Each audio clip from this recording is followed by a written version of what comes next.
xarit auditeurs yi ñoo ngi leen di nuyu kenn ku nekk ci sa tur ak sa sant boole ci di leen ziar di am mbégte di àndandoo ak yéen ci iRadio 90.3 kaddu gi di bàyyeekoo fii ci Ndakaaru di nuyu tey siyaare waa Kaolack waa Thiès waa Kolda Sédhiou Ziguinchor Tamba Podor Matam Saint-Louis Louga et puis di nuyu bu baax a baax waa Mbacké ak waa Touba di nuyu Alaaji Góora Ndak Lo foofa nga xam ni moom moo di ca Touba ziare bu baax a baax waa Mbacké yëpp ak waa Touba di nuyu bu baax a baax Alaaji bu Fall salaamaaleykum ñoo ngi lay nuyu di la ziare.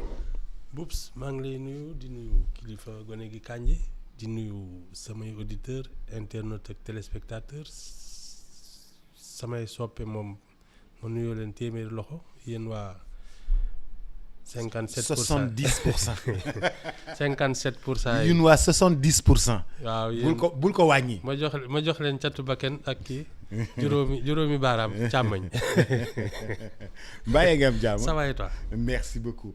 Ibou dañuy commencer par félicitations yu mag yi nga xam ni président de la République félicité na ko premier ministre ci victoire bu mag bi nga xam ni moom la am ci élection yii nii muy lu ñëpp di rafetlu à part que waa opposition bi rek ñoom tam dañ doon wax di kenn félicité wu leen te pourtant jongante bi ñëpp la ñu waroon félicité. non man pour moi y a personne à féliciter. ci classe politique bi parce que Boubs nag dañ fi fekk ay saaga ak ay taalanteeg ay xeex ak ay jaaseeg yooyu man vraiment je ne félicite personne ñi jar a féliciter à la limite ce sont les Sénégalais parce que le 17 novembre ñi bëggoon dem toog nañ seen kër ñi dem nañu voter te kenn déggu leen ci dara moi je pense que c'est l'électorat sénégalais qui est très responsable. Mature. Ah oui. Et puis xam nga ñun on a quand même une chance je maintiens que le vote du 24 mars est un vote de révolution c'est-à-dire il faut tout changer ñun on a cette chance quand on veut changer les choses on va aux urnes Boubs parce que dans d'autres pays ça se passe très mal xam nga l'exaspération que bon tu me diras que diggante 2021 2024 lu ne jot na fi xew. Bon mais loolu tam du fi mbañ parce que tout le temps vers la fin d'un régime tu sens qu'il y a une sorte d'exaspération nit ñi de ras-le-bol. waaw de ras-le-bol comme Ablaye 23 Wade. juin yooyu période yooyu bon moi je pense que c'est en 88 surtout que les Sénégalais étaient exaspérés bi Wade avait fait sa meilleure campagne Sénégalais yi génn fii xeex jàppal indil 93 et cetera bon 2000 affaire bi sedd guy bon on avait changé entre-temps le code électoral qui ne permettait plus ay bourrage d'urne ak yooyu les Sénégalais sont allés ils ont voté et ils ont fait tomber un régime et ça c'est vraiment la démocratie sénégalaise ses institutions son état qu'il faut féliciter parce que tremblement yeeg càmbar yeeg xataraayu yeeg yooyu yëpp l'état sénégalais sait contenir ça fii à part dem élection mënoo fi def leneen xam mës naa la ko fi wax si tu veux le pouvoir tu vas aux urnes tu peux pas faire autre chose mënoo fi jaay doole mënoo fi def leneen et moi c'est ça que je salue plutôt sénégalais yi nee nañu li fi amoon bëggatuñ ko wax nañ ko mars wax ko novembre. Ah oui c'est tout maintenant c'est aux autorités de lire le message parce que nee naa la chaque carte que tu lances dans une urne c'est un message 4 millions yi demoon le 24 mars am na ñu toog seen kër ça signifie quelque chose ñi nga xam ne au contraire dañ ko dolli voilà aussi ça veut dire quelque chose maintenant li tax élite am c'est que dafay mën a lire dans la tête des autres. Mais le message est clair hein? Les gens bëggatuñu dara ci li fi amoon. Boubs exactement hein? Tu sais même la manière de faire de la politique bëggatuñ ko. waaw parce que depuis pratiquement 2000 ay coalition ay yooyu nga xam ne tu sais pas trop de quoi ça ça retourne. chacun mange quelque chose. waaw ku nekk da ngay ñam dañ lay jox benn parti nga ñam ngay lekk lool. Wade dafa nekkoon libéral ànd ak ay communiste ak ay kenn xamul 2000 Diouf aussi nekk socialiste ànd ak ay libéraux xam nga loolu. suppu kànja la. ça ne ressemble à rien. et on est entré dans ça ba bii nii. Boubs benn waaye ne man sama parti laay demee. Il prend ses responsabilités et il rafle la mise. Ça veut dire que même dans la manière dont on pratique la politique, les Sénégalais ont marqué un désaveu. C'est-à-dire que les colorations politiques qui ne ressemblent à rien, nga xam ne tu sais pas trop qui est le chef, day mosal fii day naxanteeg fii day def ay concessions fii di maye à gauche et à droite. Même ça, les gens ont sanctionné.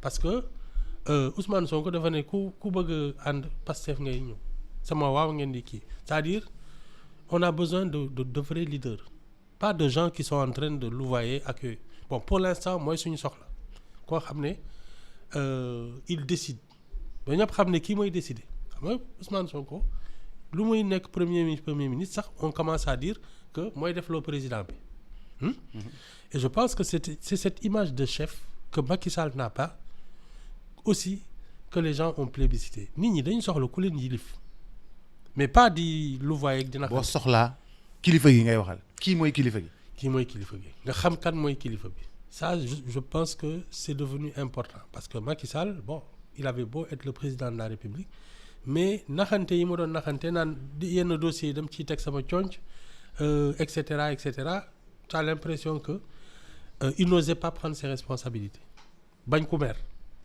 bañ ku mer nag Boubs ñii lay mujjee de. bu mu am ñii mer fexeel nag ba mu nekk majorité bi.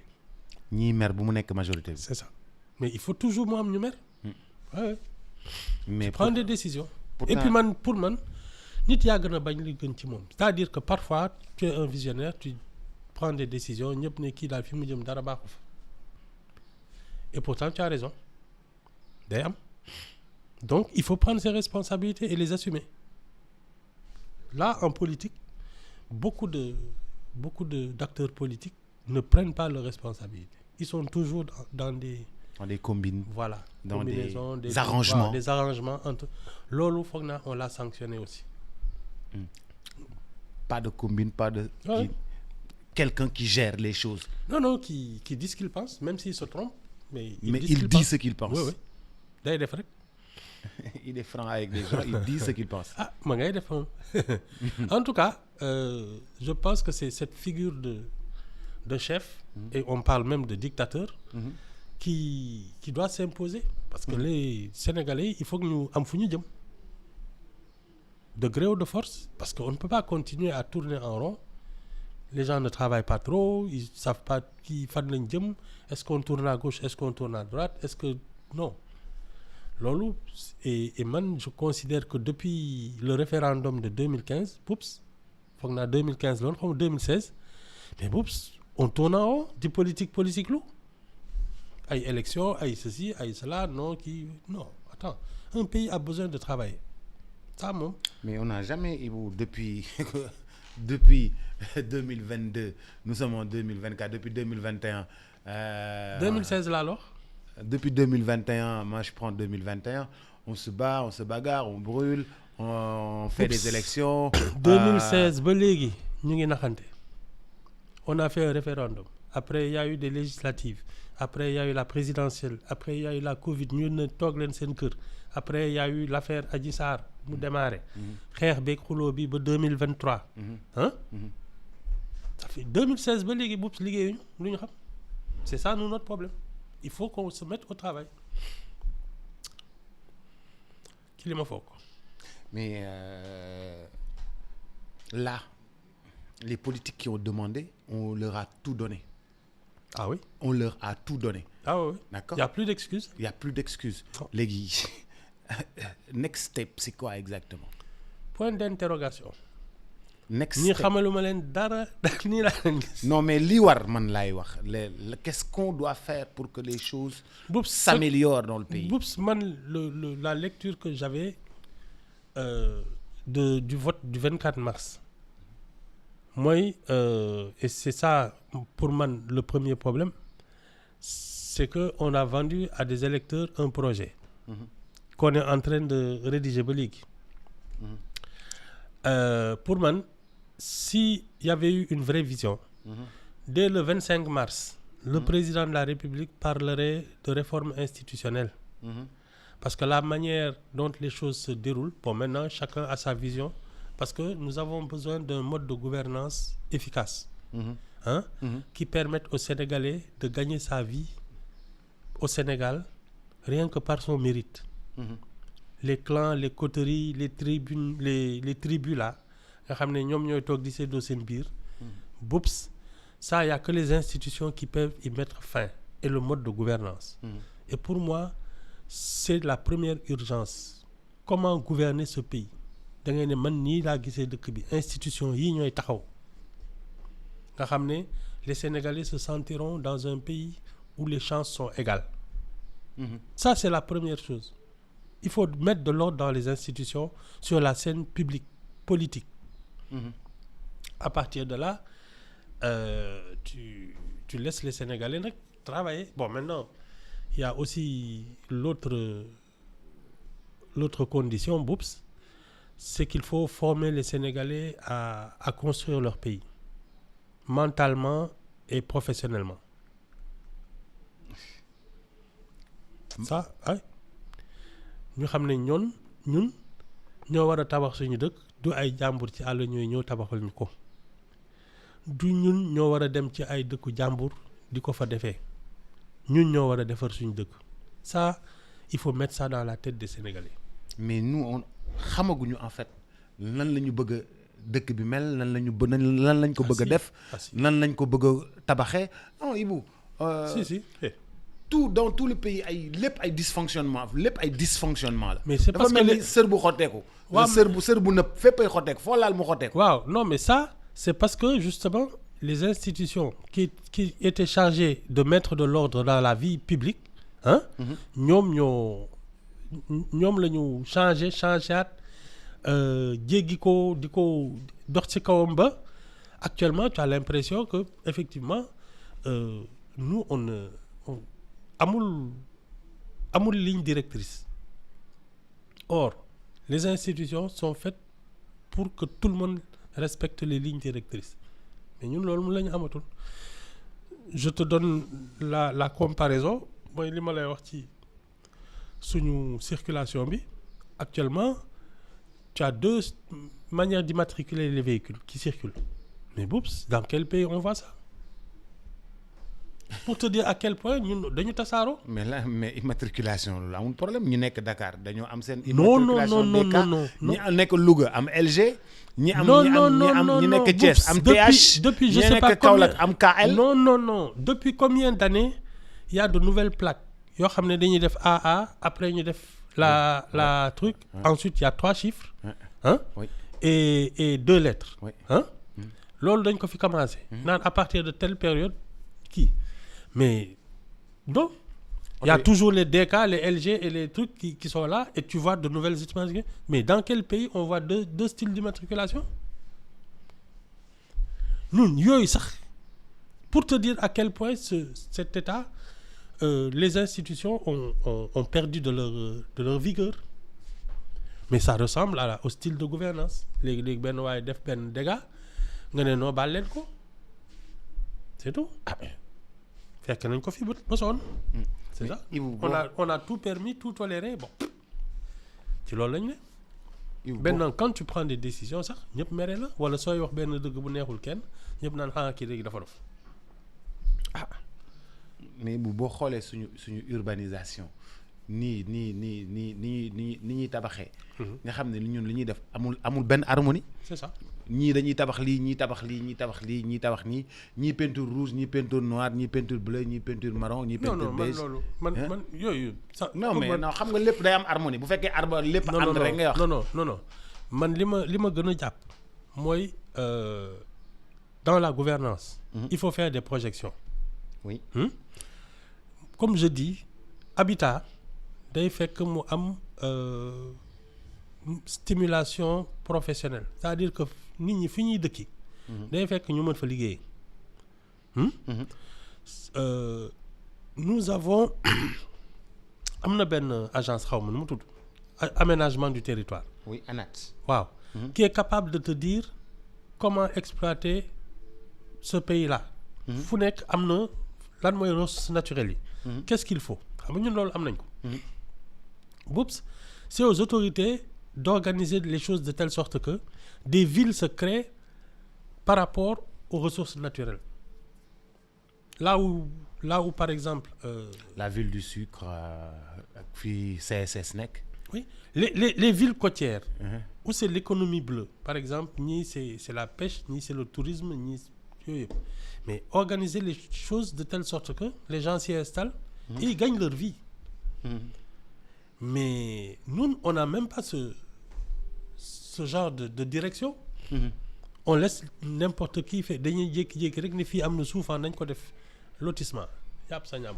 waaw mais moom laa lay wax ni Ibou yow yaa ngi nii toog cité Kër Góor gi yow xam nga ni fii ni mu rajaxoo nii. non xaaral fii nu mu Almadies c'était la même chose. dégguma Almadies. waaw c'était la même chose. waaw mais Ibou loolu laa lay wax ni moo normalul mënoo jënd këru 200 millions ba pare ci biti nekk suuf nekk rajax. nekk lii nii nekk ay tojat nekk ay mbalit. nekk ay tali yu tojat. nekk ay koñ yu tojat. Almadies c'était la même chose. Moi je me souviens te xam nga Almadies ça a toujours été un endroit où les gens allaient se détendre le week-end. Oui. Il y avait à peine 2-3 trucs mais il y avait la plage ak yooyu. ak fi ñu doon jaayee ay fruits de mer ak yooyu. Ça veut dire quoi? Ça veut dire que c'était un endroit où on pouvait créer une activité de loisir. Xam nga c'est ce qui s'est passé. Restaurant yeeg boîte de nuit yeeg yëpp a nga fa. Mais ça pour man on commence par ça. Qu'est-ce qu'on doit faire de ce coin-là? Ba nga ne lii moo fi mën a nekk c'est propice à telle activité. À partir de là tu conçois un habitat aménagé ko. Mais Almadies au début dañ lay jaay benn suuf mais après nga débrouiller. nga def lu la neex.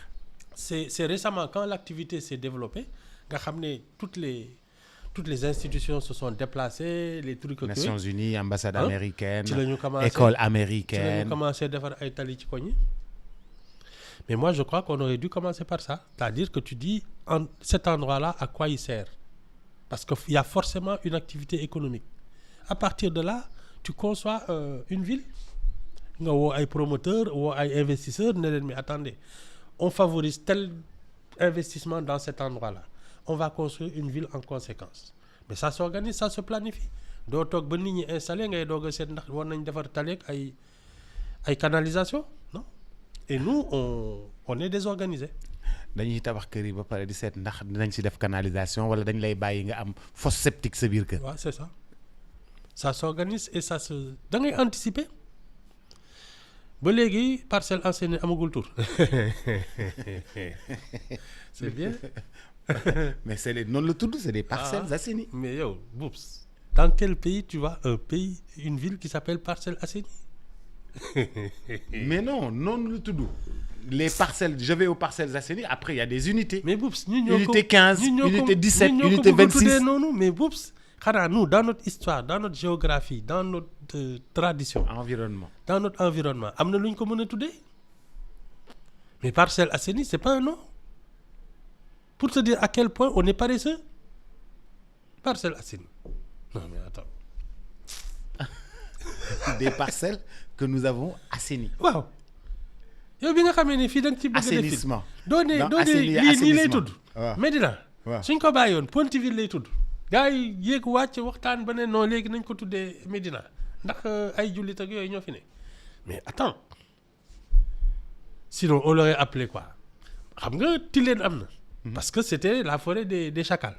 ah fi Tilly nekk. Tilène fi Tilly nekk. ah la forêt des chacals. oui mais sinon on aurait aussi appelé ça Parcelles Assainies ah non fii ay nu maa dégg lu tur bu dee am na fi mais Parcelles Assainies non mais Non, mais pour te dire à quel point les on autorités- est négligent. pourtant dañ On doon est jusque dans ça. dañ doon organiser rek mais dañoo pareegul woon de. Bon. mais tur yi dina ñëw. Ça fait combien d'années 40 presque. waaw presque 40 ans ah. Wala 50 sax. Hein? ñu toog di ko xool ñooy koy Parcelles Assainies ni këj. Sénégal waay. mais Ibou lay def nii Ibou affaire yi day ñëw après. Non, c'est notre laxisme qui se manifeste en tout. Boo tax ma ne la on a besoin d'un vrai chef. Des gens qui décident. Bon, quand je dis décider, l'autorité, c'est pas l'autoritarisme. Dafa am nooy dégloo ku am autorité parce que da lay yokk xam-xam da lay yokk kënin. Naturellement, c'est ton guide parce que tu te dis kii moo ma jëmee fi ma jëm fi ma bëgg a dem. bëgg a dem. Ça, c'est de l'autorité naturelle. L'autoritarisme boops mooy ki nga xam ne dafa lay yatam naan mu neex la mu naqadi fii ngay jaar mu gën ci yow mu bañ gën ci yow il s'en fiche moom li ko neex lay def. Ça, c'est différent. On a besoin d'autorité, de gens qui savent projeter sur des générations et qui savent comment y aller. C'est ça l'autorité. Loolu la ñuy déglu si fi mu nekk nii ndax on va avoir de l'autorité ou de l'autoritarisme. ban mooy bi gën. Ah, autorité borom xam-xam yiw mën a yóbbu nit ñi fi ñu mën a dem. Ça moom c'est loolu soo amee boops tu vois que y a même pas de contestation possible c'est-à-dire nit ñi duñ sax werante dañuy naan kii li muy wax moo gën ci ñun li muy defee moo gën ci ñun parce que tu as en même temps toute la pédagogie parce que en matière de leadership boops il faut beaucoup de pédagogie il faut savoir expliquer aux gens. su explication yi jaarul yoon rek day am problème. Ah oui même su dee am mës naa déglu xutba Maodo Sylla l'imam de Dakar la mu naan que yàlla dafa bind ay nit ñoo xam ne am na ñoo xam ne suñ leen dénkoon caabi àjjana sax kenn du leen topp moo am ñoo xam ne soo leen fekkoon ñuy rendi nit soo ko nettalee ñu ne la yow naaw feex nga c'est tout.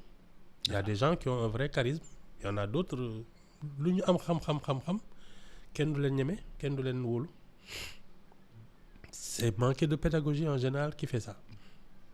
li ngay wax dafay leer ci bopp nit yi. waaw day dugg fii ma seen leen bopp jëmee. waaw ci bopp nit yi. fii projet bi nii la tëddee. nii la ñuy demee. nii la ñu fay jaaree. Voilà. nii la ñu fay yeggee. day fekk mu leer sa biir bopp yow ba pare. Et là quand c'est clair dans ta tête soo koy expliquer day leer nañ loolu mooy wax ji. mais Ibou mën ngaa am projet yi mu leer nañ ci sa biir bopp mais yow doo ko mën a expliquer. nga jëfee ko de toute façon tout le monde n'est pas fait pour être un chef am na ñoo xam ne ce sont des exécutants c'est-à-dire ñoom xam nañu mën nañu. Abdoulaye Wade mënuñu lu mu jiite xalaat kenn. Macky Sall la ko exécuté par exemple. ñeefal yat jàpp nga sa saaj. Abdoulaye Wade lu mu amoon C'est ci ça. bopp bi yëpp. C'est ça. Macky Sall moo ko exécuté. c'est ça c'est ça c'est ça. muy tali. Tu sais, pont yi. Wade mës na toog nekk moom xàmmeewu nit sax et que moom souvent su nit ñëwee wax ak moom ba pare Viviane da koy ne kii da lay nax te nee na elle se trompe rarement nee na man xàmmeewu ma dara. kii da lay nax. ah oui. Wade mës na ko wax nii di nettali naan moom daal nit mën na ñëw kii dugg fi bon njaacaar la. mais tu sais dafa am ñoo xam ne yenn détails duñ ko topp mais en général nag da ngay am ñu la wër ñoo lay aar parce que ñoom ñooy tal loolu y a des gens boops seen xam-xam dafa fees seen bopp ba am na yoo xam ne da leen di sonal duñ ko xalaat sax duñ ko seetlu et puis dañuy naan kilifa du yërndu donc mën nga ñëw wax leen yu kenn xamul ils vont même pas vérifier parce qu'ils n'ont pas ce temps. en général quand ils sont bien encadrés balaa ngay yegg si ci ñoom sax filtre bi dinañ ne kii nit la wala du nit kii lu muy wax jar nañu boole ko kilifaam déet. Ça c'est le premier truc. Et donc dans une organisation c'est ça, il y a des gens qui pensent macroéconomie, qui pensent international ak yooyu. Ça c'est un visionnaire, c'est un chef d'État. Mais il doit être entouré de gens qui sont capables d'abord de le protéger, de traduire sa pensée et de la mettre en œuvre. Ça nag c'est un autre problème. Moo tax les équipes là, comme on dit, dans une équipe, c'est pas regrouper les meilleurs, c'est regrouper des gens qui se complètent. Complémentarité. Complémentarité. C'est comme ça soo gisee un casting di nga xam ni ndax dinañ dem wala duñ dem.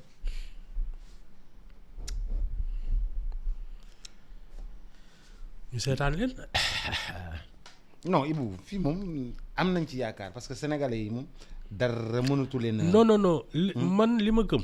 mooy les gens qui ont voté. Ils savent pourquoi ils ont voté. Est-ce que les gouvernants savent pourquoi les gens ont voté? Ça c'est un autre problème. Mais nit ñi moom. li ñu wax leer na nañ. On ne veut plus de ce qui s'est passé jusqu'ici. loolu kay jeexal na wax. ñun bëggatuñu.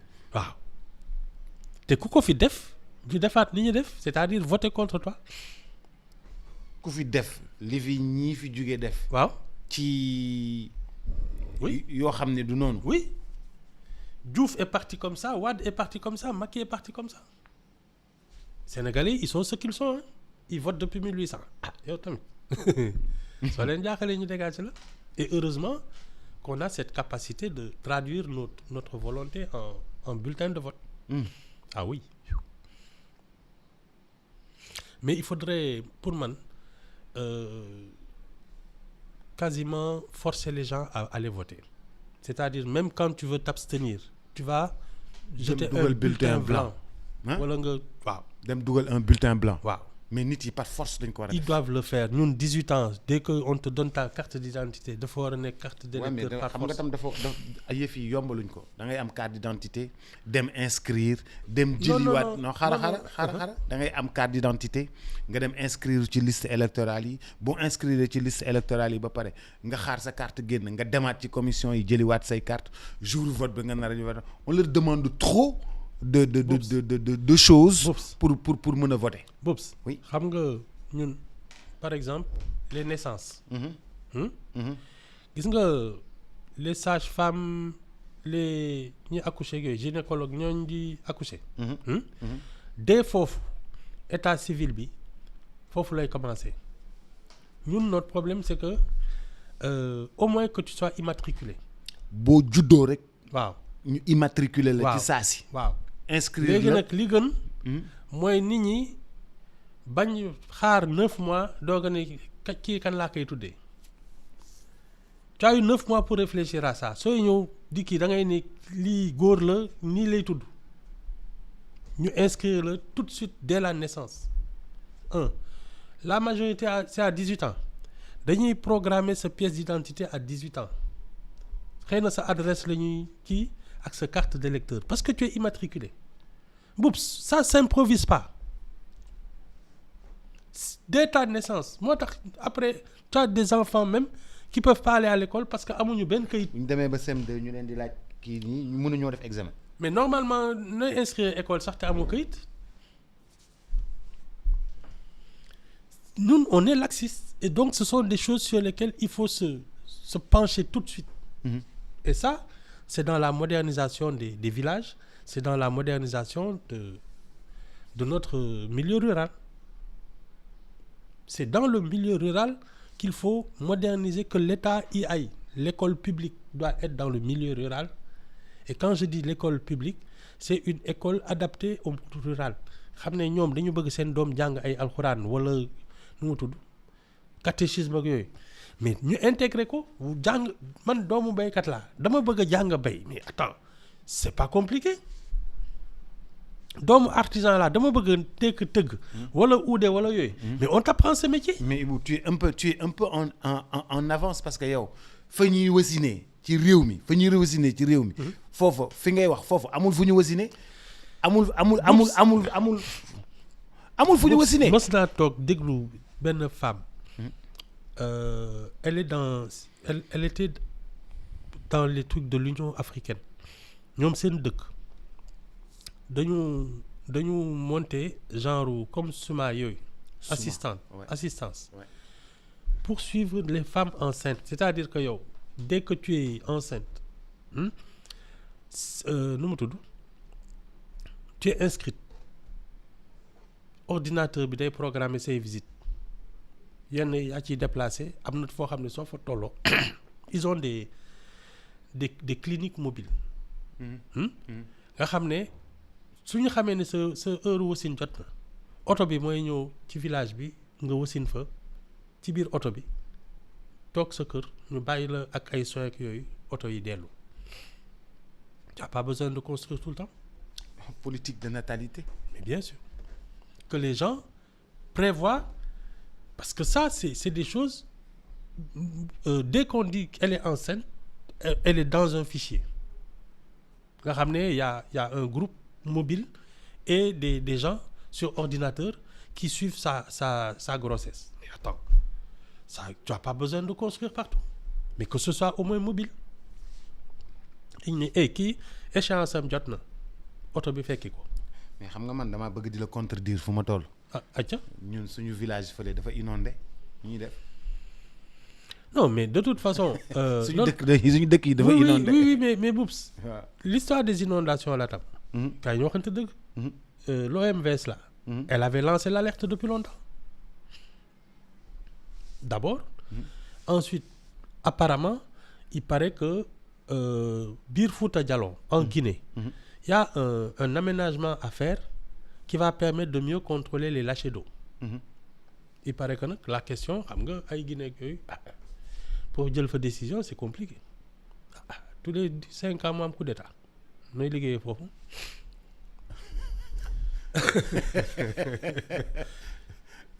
yow yaa gis Guinée tous les 5 ans coup d'état. Compte le nombre de coups d'état qu'il y a eu en Guinée 60 ba léegi. coup d'état réussi et non réussi. la xali. Dans tous les cas coup d'état c'est coup d'état. Non, on est dans l'instabilité complète dans ces pays-là. loolu permettre ñu lu ñu war a. En tout cas waroon et puis ñoom tey ñu bokk MVS ëllëg ñu génn donc oui c'est un problème alors que ñoom c'est la source du Niger c'est la source du Sénégal c'est le château d'eau de la sous-région. Oui nga xam ne c'est devenu important que ce genre de pays-là soit stable. kon pays bële bu instable ñun dañuy am problème dañuy am problème ci lépp ci lépp sax nit ñi dañuy daw fii ñëw liggéey si parce que seen foofu wóorul ñoom à l'époque de Sékou Touré y avait dañuy jékki-jékki ne Pël Fuuta yi ce sont des terres ñoom ñëpp daw si dañ doon jékki-jékki surtout bi ñu commencé tu sais il avait été représentant de la Guinée c'est l'un des cadres les plus brillants xam nga nag Sékou Touré c'était un syndicaliste. moom jàngam sorew. Diallo Telli c'était quelqu'un de très brillant mais on l'avait nommé foog naa aux Nations Unies que après ñu indi ko créer ko ay problème def ci kaso bi rey commencé naan d'ailleurs ay Barry Troaki il y avait plein de ay Pël Fuuta mais loo tax ils ont afflué en masse au Sénégal parce que nekk Pël Fuuta biir Guinée à l'époque de Sékou Touré wóoratuloon. loolu moo indi flux bu mag bi nga xam ni yow naa. du ñu daw si. voilà. te du fii rek yeneen dëkk yi. ñu am frontière et tout ça. c'est des fois instabilité bi mooy indi problème yu bari. Quand chez ton voisin brûle. bu yeboo nga jël sa siwo ndox dem di xoot ci parce que su lakkee ba jeex sa kër la jëm. C'est ça le problème. Si tous les pays aux alentours là avaient la stabilité au moins institutionnelle du Sénégal, on aurait moins de problèmes ñun ñëpp. Parce que tu peux travailler en synergie, on a les mêmes modes de fonctionnement élection régulière ak yooyu une armée républicaine mais boops quand le chef d'état-major d'un pays a à peine le brevet boops ñun il paraît que notre chef d'état-major là ay philosophe la ay kenn xamul c'est pas la même chose waa ji nekk fi dégg naa ay philosophie ak yooyu la jàng de toog di ñu xool oui loolu di laa dégg mais même problème yooyu noonu ngay wax moom la ñu am ci tali yëpp parce que fan yi dañu am problème booy exporter nit yi dañ lay dogaale booy dem Mali nit ñi dañ lay dogaale booy dem Niger dañ lay dogaale booy dem Burkina dañ lay dogaale fooy jaar ci tali yi suñu camionneurs yi dañ leen di dogaale mais même boobu pour les marchés publics mës naa waxtaan ak benn entrepreneur mu ne ma soo fee gagné marché pour defar tali ak yooyu ci dëkk yooyu mais boobu tu verses de l'argent à tous les étages depuis le petit policier jusqu'au chef de l'État waaw te ngay defar seen dëkk c'est ça voilà non bon ñun on a beau se plaindre hein, Boubs mais comme je dis nous sommes un pays en Afrique.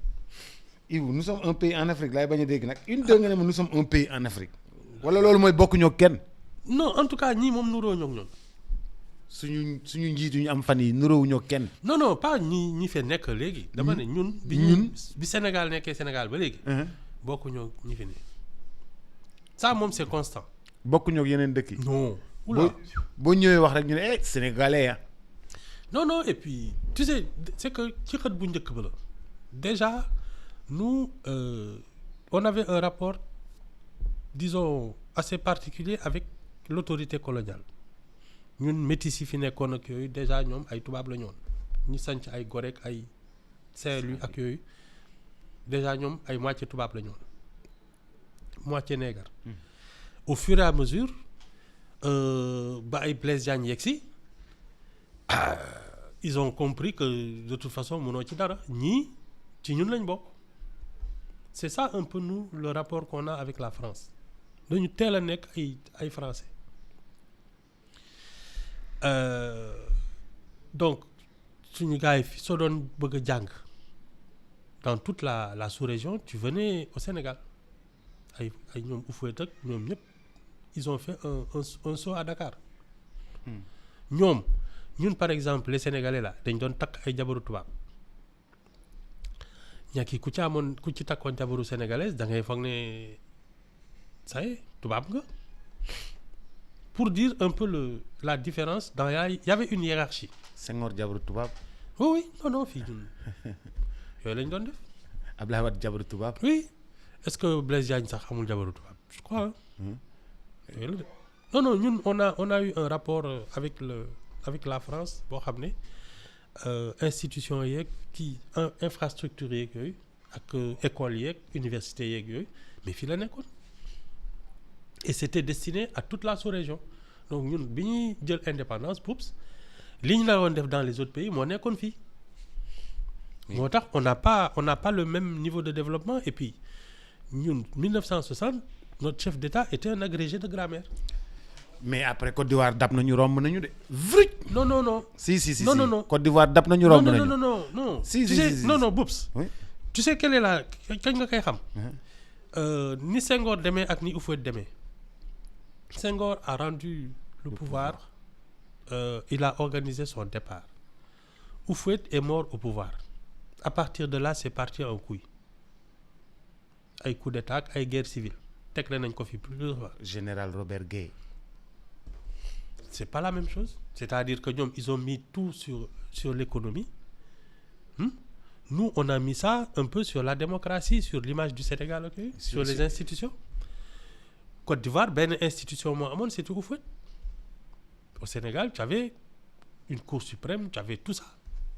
nga xam ne léeg-léeg ñu woo la ne la non c'est pas comme ça. nga jëf cour suprême bi ne la non. oui teggil sa loxo. oui nga annulé. oui ñeena la. tu demandais un avis. nga Senghor savoir vivre rek day ji de laaj ñi xam il leur demande suñ ko ne lii la mu def suñ ko ne du lii mu bàyyi. y a ça aussi. savoir vivre. savoir vivre. am tenue. oui. am retenu. mais koo xam ne ci au pouvoir lu saf sa bakken nga def y a plus d'institution. Ça a été notre différence avec la Côte d'Ivoire. Merci beaucoup. Oui. Ah am na ku ma ne Cheikh Anta Jabaru tubaab Blaise Diagne métis. ah muy leer. kon xawoon nañoo dépasser. non ñun kay on était déjà des Français avant les autres. loolu moom mooy affaire bi. maa ngi lay gërëm bu baax di la sant. 10 heures léegi ñu tënk xibaar yi suba daañu dellu si waat ak Alaaji Ibou Fall ci xew-xew jamono di leen gërëm bu baax a baax di leen sant. Salut à toutes et à tous. Le bulletin d'information c'est dans quelques instants. À tout à l'heure.